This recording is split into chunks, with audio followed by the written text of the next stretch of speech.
The title of this solo podcast is A Life Built on Shifting Sands. Imagine a man, a lonely wanderer. He's making his way across the earth. He comes upon a beach with an endless shimmering sea. He's mesmerized by the sights. He decides that this is where he wants to spend the rest of his life. So he builds a house at the edge of the sea.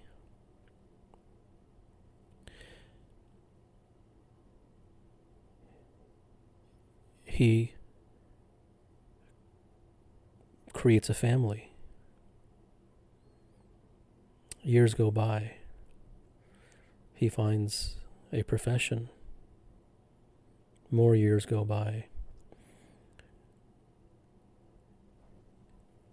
In his family, in his profession, in the friends that he makes, in the people who he meets, these all begin to have an impression upon him. They begin to change him. All the while, the ocean waves lap against his house.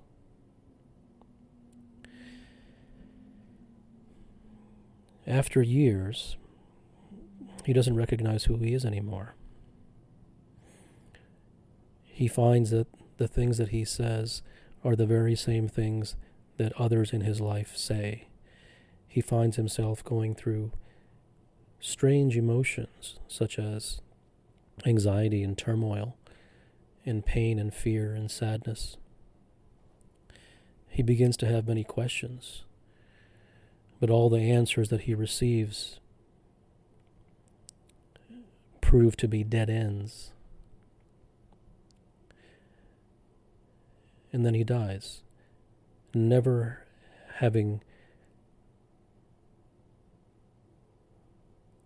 rekindled or reacquired the freedom that he had when he first arrived at that beach many years ago. Why does this happen?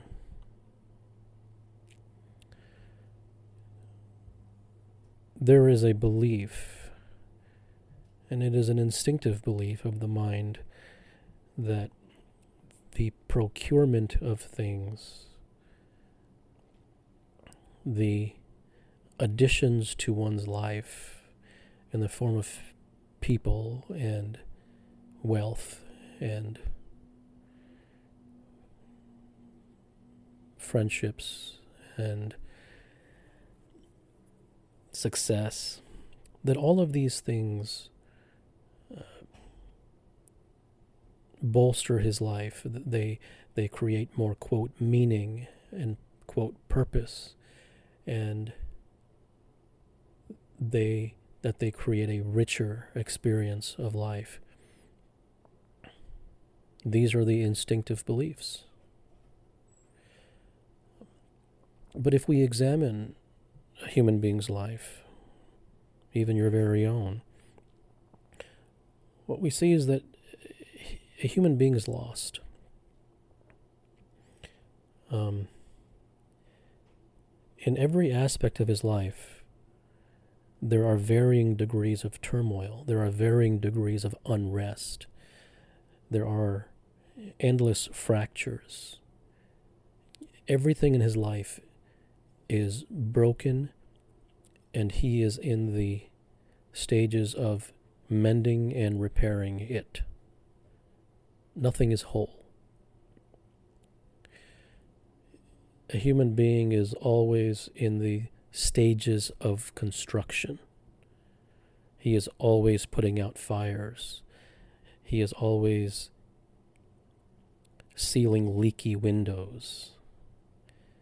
There's always something that is going on that needs to be fixed. Nothing is ever perfect. And society puts a nail in his coffin when it tells him that it isn't supposed to be perfect and that life is struggle. But the reason that life is struggle is because the human being believes that pleasure leads somewhere. The reason that he attaches himself to people and to things and to success isn't because he's dumb. It is just that he has not seen the other side. He has not seen that pleasures lead only to pain. And please don't believe what I just said. These things must be seen. That attachments lead to nothing but turmoil. So what is a human being's life? I mean, if we examine what it is, and this is all human beings. I mean, there are varying stages of success and wealth and so-called happiness, and some have less conflict than others. But what is a human being's life? I mean, he lives in this society. He meets with empty people. He says empty things. He has a mind that does not stop chatting. He pursues things in order to help stop it from chatting because it's healthy for him. The things that he pursues fail at every single turn. He is told to keep practicing them because one day it'll come. He then reads books which tell him silly and stupid things which don't mean anything. He follows this one prescription after another in order to get somewhere. He never arrives there. He tries to make amends with family and friends, and those amends are broken by trivial things that he could never have predicted. He sends text messages back and forth which, without context, lead to the ending of relationships. He lives as an addict to his electronic devices. He reads news about politics that has nothing to do with him. He creates identities in the form of political parties and various different factions and groups in order to add so-called purpose and meaning to the emptiness that he considers to be himself. He uses exogenous substances such as alcohol and drugs and other things in order to anesthetize himself from the egregious and tragic state of his life. This is a human being's life. This is why I'm almost insulted when I see people smiling. This is why it is entirely silly and ridiculous to post happy face comments on Twitter and on bumper stickers. The most honest person will say, I'm posting a smile, but I'm doing so only to hide my sorrow. So what is it in this plastic life built upon shifting sands that there is to smile about? Sorrow is real. Smile is a camouflage. So when a life is built upon shifting sands, what other thing can happen but its destruction and demolition? It must fall, because the ground upon which it stands is false ground. It isn't the ocean's fault, and it isn't the fault of the sand. It is the fault of the human who did not see that sand must shift. So never take any conclusions from what I say. Don't put these things in your pocket for a rainy day and say that now you'll be able to understand something which will help you in your life. It won't help you, because you'll view it as a prescription. Whatever is going to get through, it's going to get through on its own. It doesn't need your help. And if you try to help, all you can do is interfere. So the life that we live is actually unlivable. The things that we look forward to lead only to more anticipation. Everything is a dead end. And naturally the question will then arise, then what is it that one should do? And when one asks that question, the reason that he's asking what is it that I should do is because he wants to get somewhere. If he didn't want to get anywhere, he wouldn't ask, what do I do? So the very idea of trying to get somewhere implies that there is somewhere to get. Then the person will become spiritual and clever and say, yes, I should just be. And then he needs to just be slapped by the spiritual book that he's reading and say, get over it. That's just another fancy prescription which leads nowhere. So, so a natural thing is to tell him, go ahead and be if you like. See where that gets you. Cleverness is the road to hell. No one in this world is real. No one speaks the truth. Everyone is interested in singing Kumbaya, sitting in groups holding hands, and commiserating over empty prescriptions that have gone nowhere, and spend their time creating new ones which they hope will go somewhere. This is an empty, meaningless, purposeless existence. And if there is freedom, which there is, if there is true peace, which there is, it lies precisely in seeing the full nature and breadth of the emptiness. It is standing as a full witness to the plasticness of this society. It is seeing with clear eyes the lapping of the sea against the sand and eroding the foundations that man has created. In the end, your spouse will leave you or will die if you don't leave your spouse or die first. Your children will grow up. They will not look upon you as they once did. Your relationships will change. You will reminisce about old times.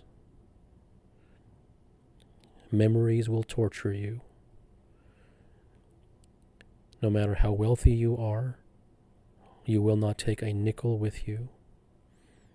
All of the successes that you have created and the empires that you have built and the awards that you have won, you will not be cognizant of after you die.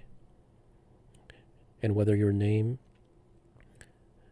is celebrated and printed in books, or whether your grave is stepped upon, is something that you will never know.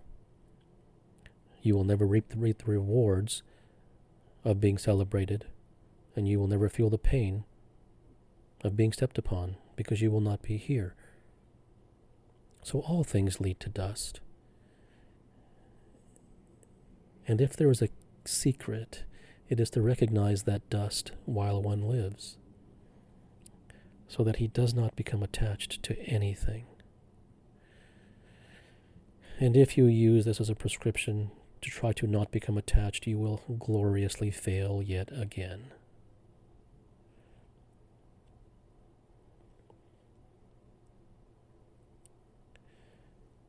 The greatest truth is that there is nothing. There is nothing in one's life that is of any significance whatsoever. If one wishes to pursue, because the pursuit gives him an opportunity to lose himself in the pursuit, that losing oneself provides him a sense of engagement, and that engagement provides him freedom from the torture that is his mundane life. That is useful. But what he gains from that, the end product, he may glance at as he turns and walks away from it. And in that momentary glance, he may allow himself a moment of satisfaction and then never look back. Because if he spends time admiring it, he will become attached to it, and he will become tortured once again. This life is constructed in a very in some ways ingenious and in some ways cruel fashion. It is almost as if life was not meant for human beings, because a so-called compassionate creator would never create life in this way, in which there would be an endless number of dangling carrots that one has the capacity and even the proclivity to become attached to, and then live a life of torment because of having become attached. So truth and wisdom are always antithetical. They are always against the grain. And the attempt to reach truth and wisdom by way of prescription and trying to force himself against the grain leads to the very same attachment that one is trying to flee. So take nothing from what I said. Do not believe that there is nothing. Do not buy that your life is built upon shifting sands.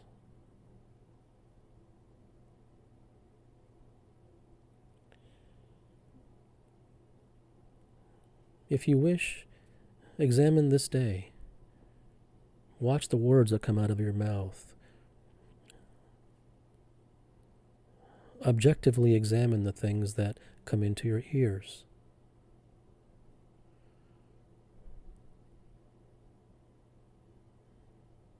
Will that do anything for you? No, it won't. So in case you had that question, there's your answer.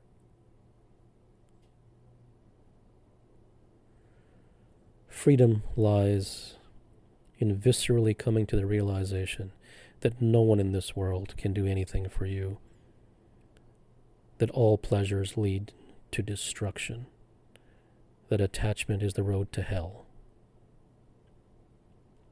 and that freedom lies in seeing that your life is built upon shifting sands. Good night. Night. Night.